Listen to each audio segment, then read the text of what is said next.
everybody. Welcome back to the Be That Lawyer podcast. And of course, I'm welcoming you back if you're a return listener. If you're not, then it's your first time. Welcome to the show.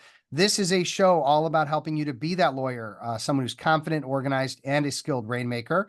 And this is what we do twice a week, every week, over, I don't know, maybe 4 or 5 years. How you doing today, Merrilyn? I'm great, Steve. How are you? Doing okay. A little heat wave going through the east and the Midwest, and we're just staying indoors. I played pickle yesterday, but we found a shady court, which was like the only 1 out of 20. So Good for everybody was you. like eyeing us down and giving us dirty looks. But that's okay. I'm doing great. It's just I've just changed from writing for a law publication here in Chicago for like 9 years to Above the Law, which is a much larger national, international publication. I'm very excited about that. Any kind of exciting new news with you, just as long as we're on the topic? Congrats, by the way, Thank you. Steve. Thank you. Biggest news right now is we are celebrating our 7th year anniversary at my company, Assistance for Hire. So, doing some fun promos with our current clients, giving them some discounts, and just coming up with some new ways to do business and just celebrating the people that have gotten us here. Yeah. Most people don't know this. I did recruiting for about 5 years. And it was hard. It was not an easy business. So I admire anyone that can last in that business and continue to be successful. Let's jump off the that and go. Let's go to our quote of the show. Still hearing regularly that people love the quote of the show. We don't miss it. So go confidently in the direction of your dreams. Live the life you've always imagined. And that's a Thoreau. Yes, Yeah, I tell love me that. a little bit about that. Why is that your special quote of the show today? It's on my fridge. It's kind of like the mantra of my life. I look at it every day, keeps me motivated because honestly, life can be pretty complicated and derail you from what your focus is and what your dreams are. Yeah. Um, and so it's just a constant reminder. And that is nothing short of owning your own business. There are lots of up and downs in owning your own business, Yeah. and just remembering what the purpose is every day. Yeah. I just keep thinking as long as I focus on helping my clients, helping the legal industry, and don't worry about me so much, that everything and it has worked out that way, where I worry less about me and more about them. But at the same time, I also, I don't want to get sidelined by, shiny pennies and objects that distract me. So Right. that adult Absolutely. ADHD thing going on. Those are fun too. Yeah, they are. They are. I had a guy say to me recently, he's like, I have a bunch of money and I'd like to do something with you. And I'm like, that sounds like unless you just want to like keep me doing what I'm doing. Like, I don't know. That just sounds like I feel like I might want to invest or get involved in running a law firm at some point. I think in some states that's like a legit thing you can do. But even that would just scare the dickens out of me right now, because I'm just so focused on the 2 deliverables I'm offering, and staying the course and staying focused. And let me ask you this, as a former golf pro and golf coach, I mean, focus, right? So important. Yes. I'd say how I kind of translate those skill sets to what I do now is every year at the beginning of the year with my golf team, we would sit down and create our goals together. And that would go from like what our major goal is for the year, which might be we want to finish top 6 at nationals, all the way to how do we create a practice plan? What do we need to practice every day, every week in order to create that goal? And that is something I very much do in my own internal business, in my own life. It is so essential because it creates transparency with my team. What are we focusing on? What are we trying to do? And now it's translated into deliverables and Asana cards, and what are the dailies and what are the weeklies and what are the monthlies, but it's still the same concept of having that consistent plan. And yes, focusing on it, staying focused on what the overall goal is. And I think that takes us full back to my, the original theme quote of our podcast today is go confidently in the direction of your dreams, because Yeah. every of those steps is really creating the purpose for our company, which is really allowing our clients the ability to do the parts of their business, the parts of their life that they really love, and we take the rest off of their plate for them. And it's probably in the top three biggest problems that lawyers and law firms have is that they don't delegate enough and they end up spending a lot of their very high level time that should be spent doing, again, high level work and business development, in my professional opinion. But they're doing things way beneath their pay grade, bookkeeping, administrative, marketing, copies, things that are just that to me just seem insane. But that's just, letting go is just a very difficult thing, I find for them. So Merrilyn Gibbs, just so everyone knows, is the founder of Assistance for Hire. And we've already kind of mentioned a background in golf, but then how do you transition to running a recruiting firm? Well, we aren't a recruiting firm, actually. We are a full service executive virtual assistance company. Our clients contract with us, and then I run my team of 8 other virtual assistants that I've hired with very specific skill sets. They do the parts of the business that work for them so that we can create deliverables. So just a quick snapshot of an example that I think everybody can understand.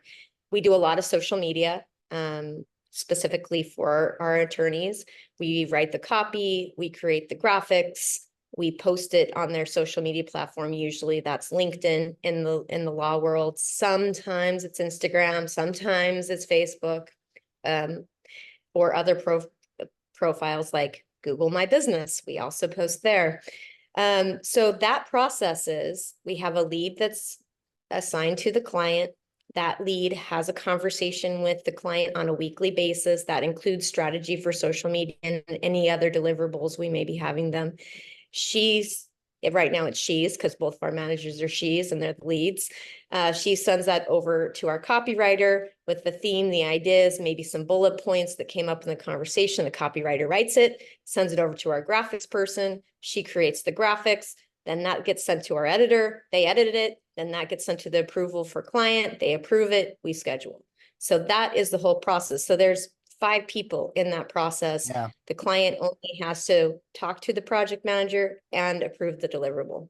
But I think it's an important distinction between a recruiting firm and what you're doing, because a recruiting firm, and I'm just going to put this out there, that there's VA companies where they're essentially recruiting an assistant for me, and that becomes my full-time person or my part-time person, but they have to find that person, and that's who I work. You're working as a team where you have a lead and you've got a staff that basically can handle and delegate all the stuff that lawyers shouldn't be doing down to your team and get it, done and out without them worrying. Correct. Okay. And the added value adds are, one, I am still part of that process and managing that process. The project manager is project managing the individual client. We create all of our own SOPs in that process. So it's a deliverable also for the clientele at the end of the day. And number 4 is that we really tried to take off all the minutia in between. Our goal is really that the client only has a conversation with us. And I'll tell you, half our clients within about 6 months say, I don't even need to approve anything anymore. Yeah. Send it out. Like, Yeah. I trust you. I know this is going well. I know what's happening. Just schedule it.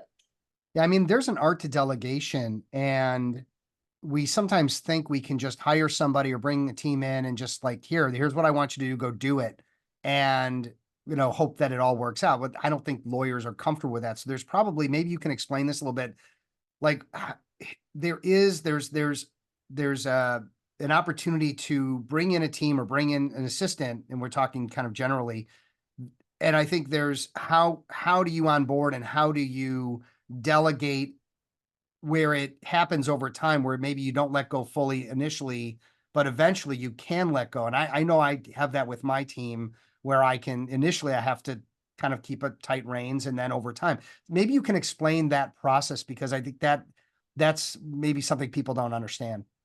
Yeah, and it's important. I mean, there's a lot of trust factors here, especially in the legal industry. So we start with an onboarding call. It's 1 hour call with me. It's a consultation, and I'm really breaking down what the client needs. What are the top areas of delegation we need to start working in. So our 4 areas are business assistance, that's invoicing, bill pay. We do a lot of that for attorney practices. We do a lot of lead generation. That's our second bucket, where we're actually doing an ongoing process of finding past clients, prospective clients, future clients for our attorneys, and getting them on their calendar and getting them with consultation calls booked. This third area is that daily assistance part, where we are managing their ins and outs. We're in their inbox. We are doing their scheduling for them. We're managing their CRM systems like Clio and Practice Panther. And then our last area is that digital marketing component, which we already talked about. So I'm sitting down with them. I send them an intake form. I'm doing an hour of intake. I'm just seeing what their business looks like. Where are their highest needs that fits within their budget? And we start small. So let's just say you want us to take over your invoicing for you. We're going to be very hands-on at the beginning. Our onboarding takes about 4 to 6 weeks. And during that time, we are having weekly calls with everything we're doing on the back end for our clients to check it, make sure that it looks right, that the process is correct before we actually start doing any work on their behalf. And we systematically do that. So let's say that it's a billing process on Practice Panther. The first thing we're going to do is go on the back end and clean everything up, make sure it's labeled correctly, find out who's 30 days overdue, 60 days overdue, create a tracking sheet. Then the next call, we're going to go with our client and review that whole thing. Like, does this look correct? These are the reports we've pulled, and then we create the copy. Like, here's the first email we're going to send on your behalf. Here's the second one. We're going to make sure it all looks good. So there's a lot of steps, kind of checks and balances before we actually work on the client's behalf to build that trust system. And what happens is they slowly are able to let go. Maybe the first 3 months, they want to see every single report of all the emails we're sending out for invoicing before we send them out. By month 4, they're like, just do it. Yeah, right. Make it happen. Make it happen. That's it. But tell me a little bit about, so let's transition from that to something you mentioned about lead generation. Obviously that's my jam, but I'm not doing that for my clients. I'm teaching them how to fish. I'm not fishing for them. You're actually fishing for them. So give me an example of a client that you're working with where they have a need for bringing in leads, and how you're working and how that's, being fulfilled. Yeah, this is a great question. So one of my clients is a business attorney here in New York City. That's where we are headquartered. And he came to me in September and said, I love all this digital marketing stuff, but I need $20,000 of new business by the end of the year.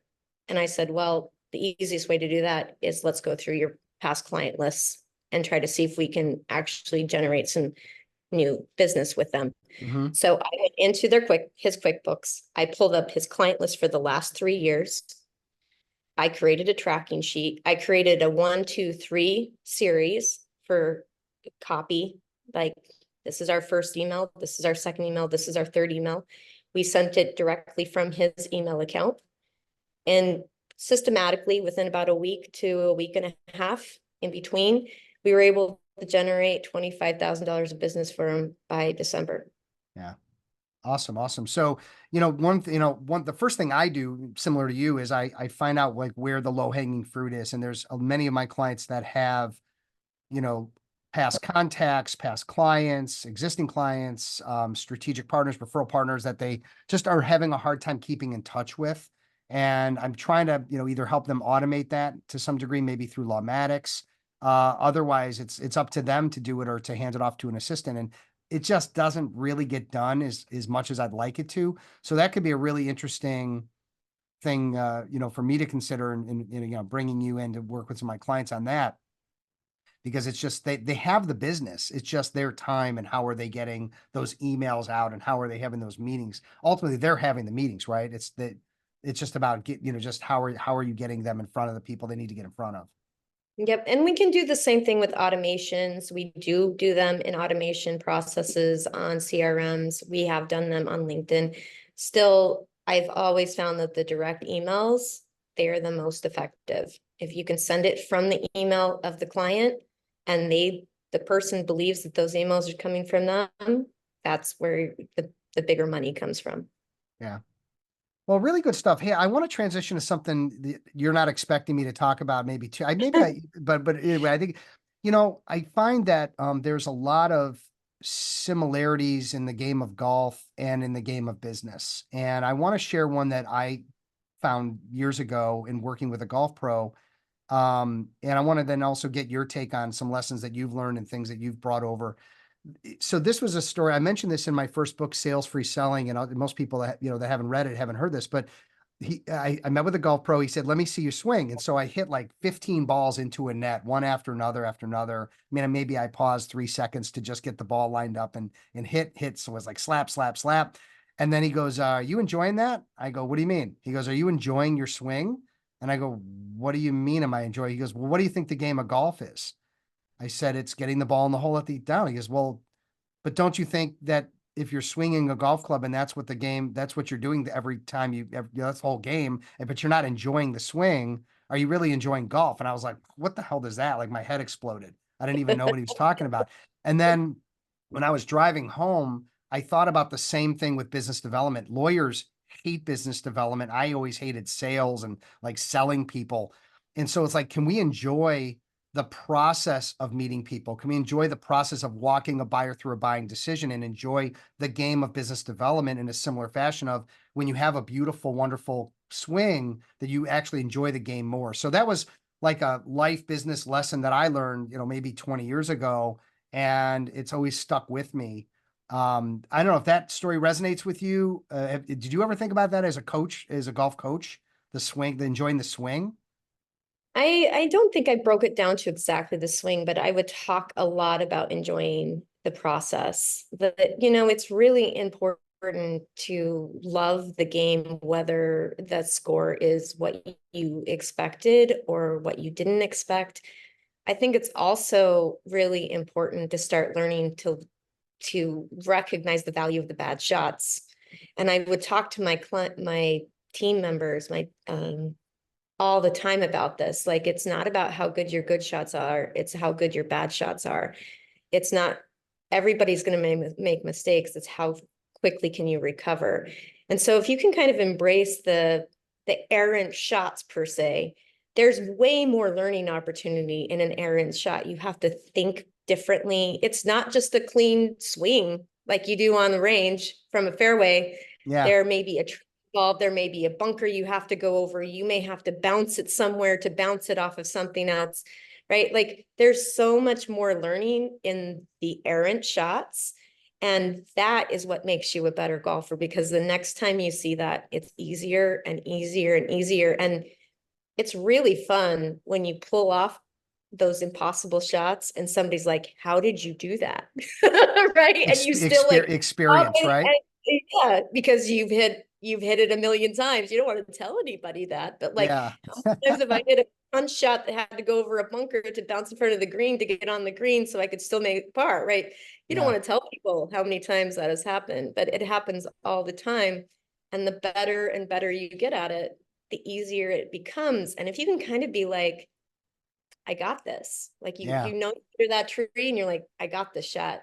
Yeah. I feel like that is really how business works, right? Can we enjoy the process of the things that may feel uncomfortable or hard or didn't go exactly the way we wanted? And how can we recover from that? And this takes me back to delegation, because I do think you can actually eliminate a lot of those things you hate doing, and you don't have to do them anymore. You can actually find somebody who does like doing them. They're efficient at it and proficient and effective. And then guess what? You get to just kind of focus on more of the fairway shots, right? Well, but the other takeaway is different than yours is we have to make mistakes. We have to have those errant shots to correct, to Yes. realize, you know what, I'm hitting everything right of the green. Maybe I need to check my stance. Maybe I need to check my grip. Maybe I need to check my follow through, whatever it might be. And a good coach will help you do that where you might not see it or fix it on your own. But Mike, I golf with my cousin Mike, who's like a 6 handicap, and I'm probably a 20. And he'll say to me, look at, he'll just say, stop. And I'll like freeze, like, what? And then he'll lay a club down at my feet, right? And show me I'm aiming, right of the green. Okay, well, let's, make the adjustment. But in business, I think we have to debrief the bad meetings, debrief the calls that maybe didn't go the way that we wanted them to go. And same thing with lead generation. So your people are sending out emails to get appointments and it's not getting the appointments. So what do we have to do? Maybe we need to adjust the email. The script is off. It's not in the voice or the candor of the, or not candor, but like the kind of the speech pattern of the lawyer that you're trying to emulate, whatever it might be. So that's cadence is what I meant. Okay. So that's really what we're, why making mistakes is such an important part of it. The key is not to keep making them. Yes. Right. Or if you suck at something, delegate it. Right. That's the, we go. Yeah, that's You can't do another that. message. Can I delegate my chipping to my cousin? Right. And just let him, I wish, you know what? right.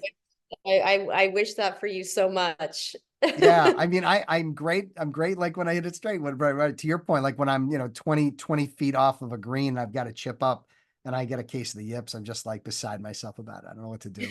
Anyway. But I think that's one of the reasons I love the game of golf.